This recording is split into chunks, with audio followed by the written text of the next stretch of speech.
So if you're watching this, then obviously you've been able to successfully install the Xano snippet into your workspace, and you've been able to update the environment variables needed to allow this endpoint to work seamlessly.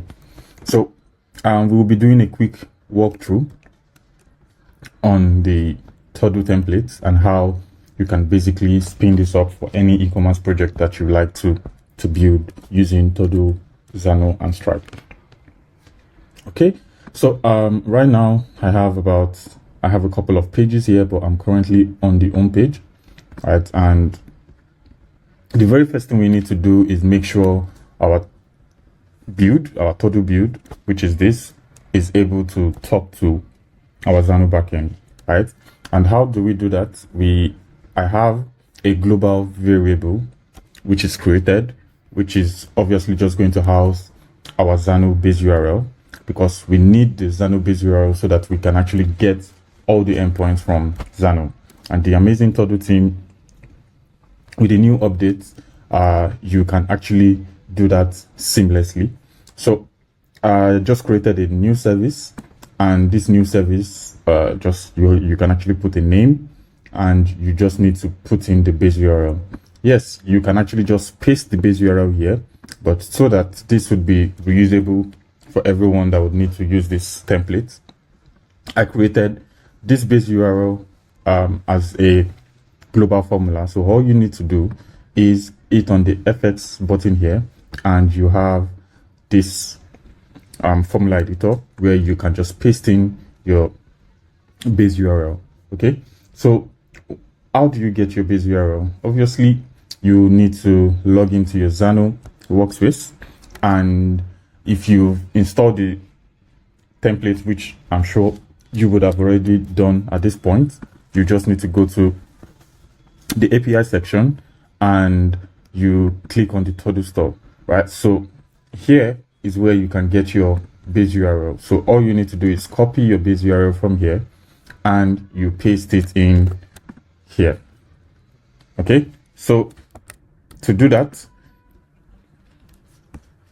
once you paste in your base URL here, you would obviously create a connection, and you would be able to access all the endpoints that are available in your Xano workspace. So for example, when you click on the API section here, you can see that I am loading all the endpoints that are in my Xano workspace. So that's the very first thing, so that we have all the respective endpoints available for us to use. Great. So inside of Xano, you would also need to upload your product, right?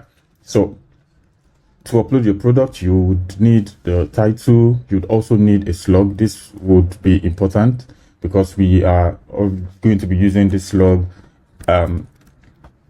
in fetching the details of a particular product as a query parameter here, as a path parameter, sorry. And you would need the description, the image URL. This is going to be like an array. So let's do a test. So when you click on this, you have the option to add all the images for that particular product. You can set the price. You can pretty much update the color or different variants that you might want, and this is customizable. You can add more variants based on the type of e-commerce project you are working on, but this was just done to the very bare minimum, just so that I can actually showcase how you can build an e-commerce project using Toddle and Xano.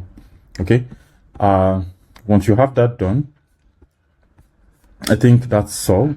Every other table here are just for creating the session, getting the orders, and also the other items. So you don't need to update this. This would be updated when customers pretty much makes an order on your e-commerce website. So I think that's it, right? So on the home page, we have top selling products. So this is just to showcase products that have the top orders, basically products that are being ordered by customers, right, starting from the highest to the lowest, right? And the endpoint we are calling here is the trending endpoint, right? So this, you can see, is just returning the product. You can see the product here has 4 orders and also 4 quantity of this product was ordered, right? The next product, you will see it has 6 orders with 8 quantity of that item was bought, right? So this just gives you a list of items based off how customers are actually purchasing this product, right? And you can always fine-tune this in your Xano workspace as you wish. Yeah, so basically what I'm doing here is just getting all the items in the order items table, yeah, and I'm pretty much just using an aggregate filter and grouping it by the product ID, then also sorting it based off the quantity and also the amount of order, basically. So it's nothing too complex. I was able to get this also done with the aid of Claude, just yeah. So I think that's all on the home page. We really don't have so much to do here, just rendering the top trending product.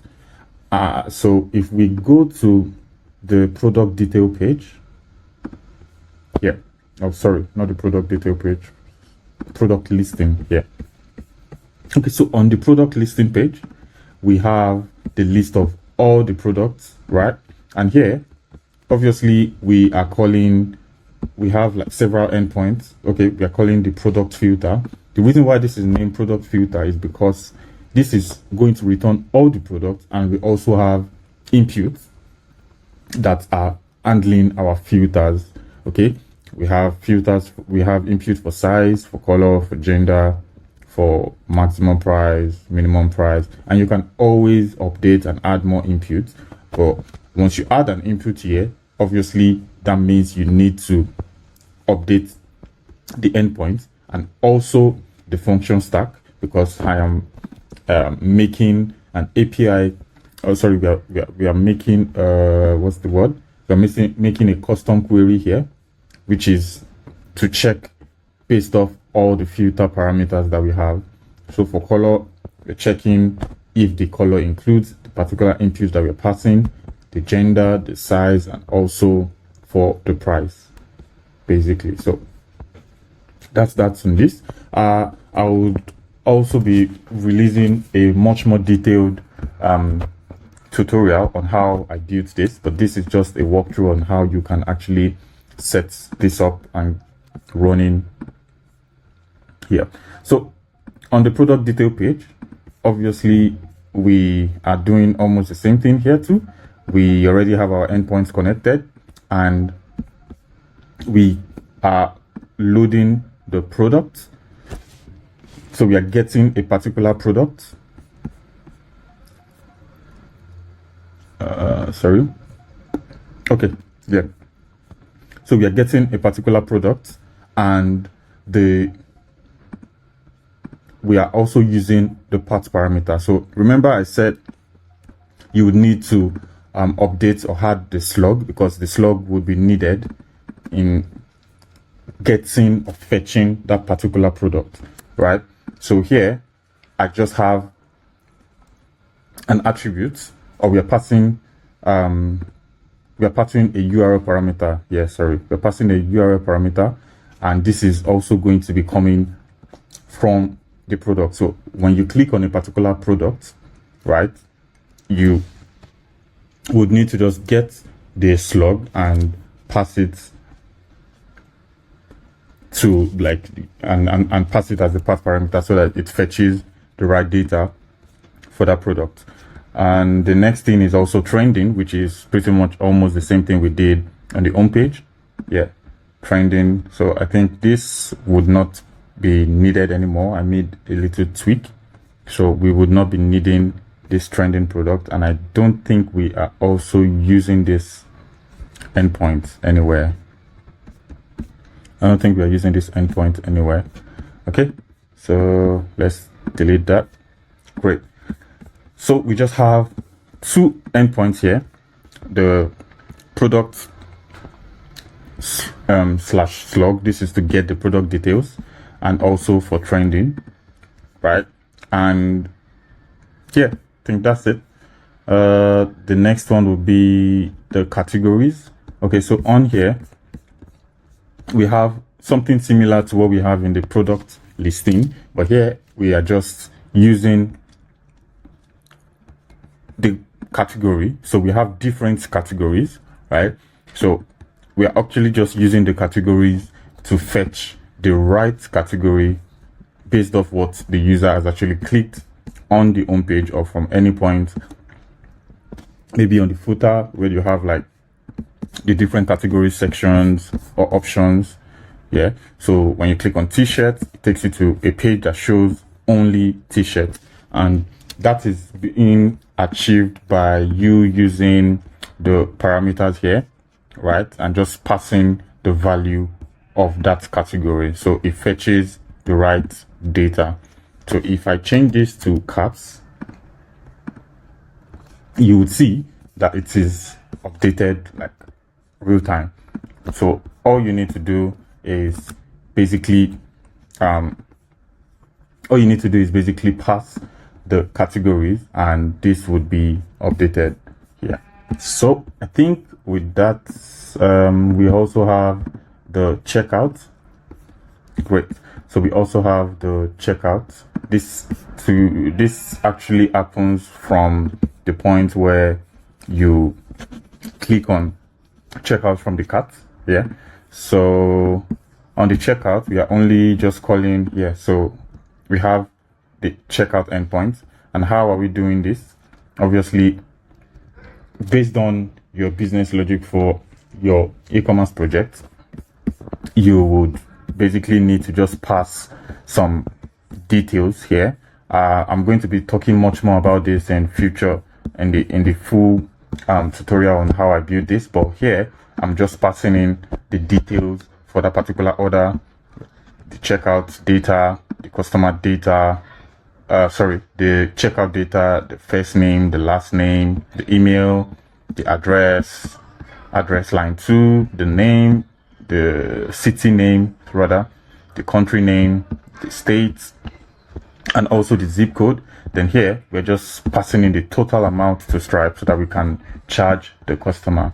And when you do this, when you make this call, you would also need to put in the success URL and the cancel URL. Each of these are pages that we've created also inside of Toddle. So I'm just getting the URL and pasting it here. Same with the cancel URL, getting the URL and pasting it here. So when you call this endpoint by passing all the right data, you would get a payment link where you just redirect the user to Stripe and to process your payment. Also, we have some a little bit of components here. So what we are doing here to fetch the country. So if you come here, you would see you have the list of country. Each of these are actually done we are actually consuming Rapid API's endpoint here, and that's why, if you remember, when we were installing the snippets and configuring the environment variables, you would need to put in your Rapid API key. So these three APIs here to get the list of all countries, get the list of states by that particular country you've selected, and also the city based off the state you've selected. We are calling Rapid API's endpoint, but all this has been done inside of Xano so that you don't have to expose your API key on the front end, and that is much more secure. So each of these, all you just need to do is just update your Rapid API key, and you would be able to use this component. To get or to understand how I build this component, I would be releasing a video on how we can actually get this done. So I think that's basically it. Same with the search. Okay, there's also the search. So for the search, nothing too complex here. We only have one endpoint also, which is similar to what we did with the categories, right? But here, so here we have the search value. So every time the user actually types in on the search text field here and hits enter, we are passing this parameter to the API, right? And this product or the list to be filtered based off that particular that particular value that we've added here. Sorry, I lost my chain of thought there. So whenever the user actually puts in a value, we are going to be getting that value and passing it to Xano, and a list to be returned based off the search parameter that we've passed, right? So still putting into consideration all the filter options that we have. You can see we still have the size, the color. Those are also still inputs in this API. And like I said, you can always add more inputs based off the type of filter options you want to have available on your store. All right, so that's basically it. And I think you just setting that up and tweaking your backend logic based off your store idea or your concept or the type of product you want to build, you can easily set things up and running inside of Toddle.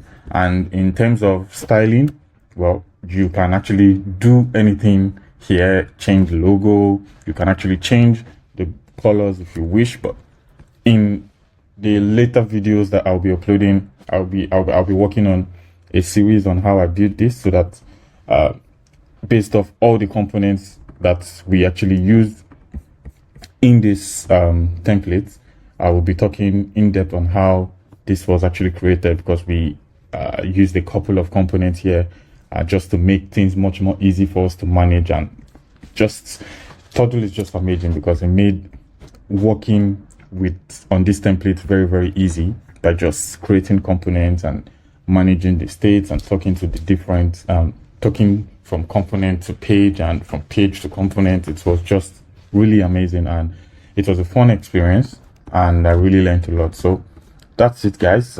If you have any question, please feel free to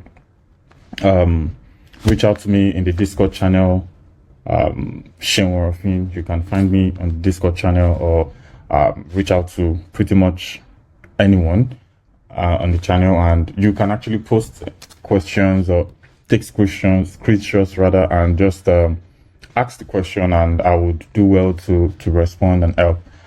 Thanks a lot for this, and good luck building your e-commerce projects. Bye.